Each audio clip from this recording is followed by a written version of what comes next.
Hello everyone, this is Catala and welcome to this video. You see, ever since credit has been introduced, credit has been considered a blessing unto some people, but also a curse unto others because of mismanagement. As is the case with many topics, credit can be vexing, it can be difficult without the proper information. Now I want you to learn more about how to use your credit appropriately. That way you won't miss out on it. Okay, the first advice I would like to give you is to set aside a budget that you can stick with. While your credit card limit may show available credit, doesn't mean that you should spend it all, because the debt to credit ratio will increase and your credit scores will lower. Another thing is that when you are doing an online transaction, keep a copy of that transaction receipt. That way you can compare the charges that come into your mail. The bill will come into your mail and you can verify that the figures match up. In the case of erroneous charges, you can always get in touch with the merchant and you can dispute that amount right away. Now, don't get multiple credit cards because you only need a few, at least 2 or 3.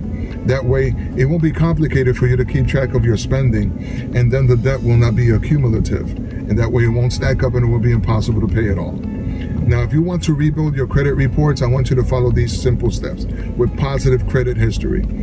Let a primary user of a positive trade line add you as an authorized user, and that way it would mirror whatever they are paying. It will mirror in your credit reports. Okay, take some cash and open up an account, a bank CD, and then as you deposit it, use a loan against that CD and it will report to the credit bureaus. Never be late on the 30 days. Never be late, because it will take off of your credit score 100 to 140 points, and that is detrimental. Get a secured credit card, and that way you can make payments on time with the money that you put in, and that positive history will be reflecting in your credit. Again, take your credit cards and distribute the balances evenly, so that way it will be under 20% on each credit card and you will be good.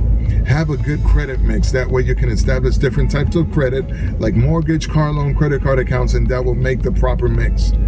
Another thing is never close a credit account. No matter if you don't use it, don't close it, because the positive history is being reflected on your credit reports. Something that will be easy for you is to increase your credit limit. That way the debt to credit ratio will be lower and your credit scores will go higher. Limit your credit inquiries. You know, don't look into going and exhausting the resources that you have in order to get some credit.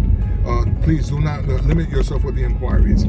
Avoid debt consolidation, because it is considered in the credit bureaus as if it was a bankruptcy, and the payments will roll over every year. So I want you to watch your credit reports and watch and look at the limits against the balances, and to see if they're close to each other, and try to bring those balances down as much as bringing it as low as 20%.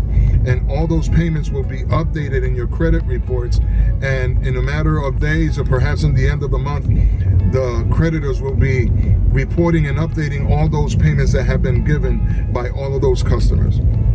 If you need more information, I just want you to call me at 407-906-2575, or you could go to my website, www.prosperwithisrael.com. I want you to prosper in all the matters that you have when it has to do with finances. Because of the lack of knowledge, the people perish. But also, knowledge is power, but it doesn't become powerful unless we put it to work. I want you to succeed, and I want to see you at the other side. So be blessed with God's best, and you take care. Bye-bye.